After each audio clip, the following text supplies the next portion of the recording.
To begin with today, I'd like to ask you all a question. How many of you have access to clean water on a daily basis?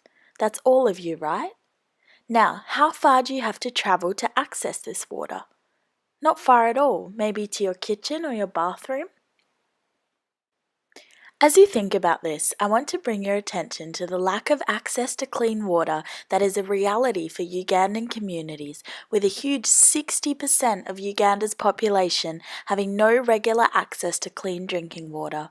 Ugandan people must often travel more than 5 kilometers to access fresh water, and even then, the water is at risk of containing deadly bacteria and toxic pollutants, as we will discuss further.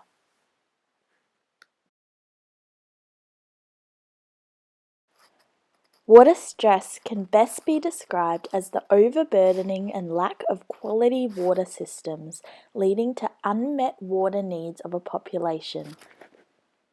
Let's look more closely at what has contributed to this over the last 10 years.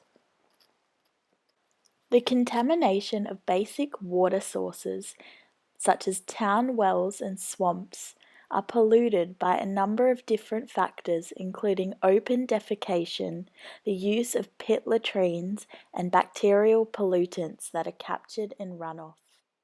Toxic pollutants such as mercury have been found in Lake Victoria, which provides Uganda with most of its fresh water.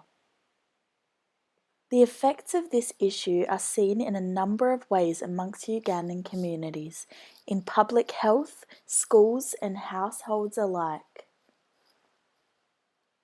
Contamination exposes Ugandan people to waterborne diseases such as cholera and typhoid fever that can be lethal.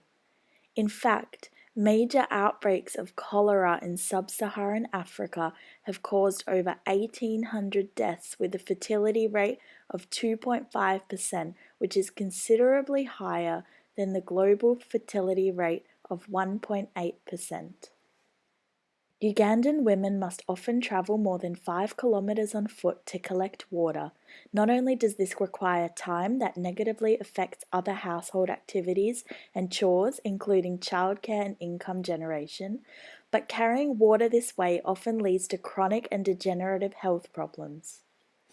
Schools in Ugandan communities are greatly impacted by the lack of access to clean drinking water in terms of students' health and educational outcomes, with less than 23% of Ugandan schools meeting the World Health Organization's recommended student-to-latrine ratio.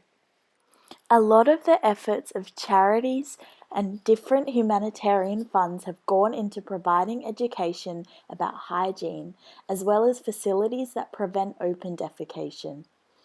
There are also strategies in place by the Ugandan government in aim to alleviate water stress, foster hygiene and sanitation, and improve the functionality of water services.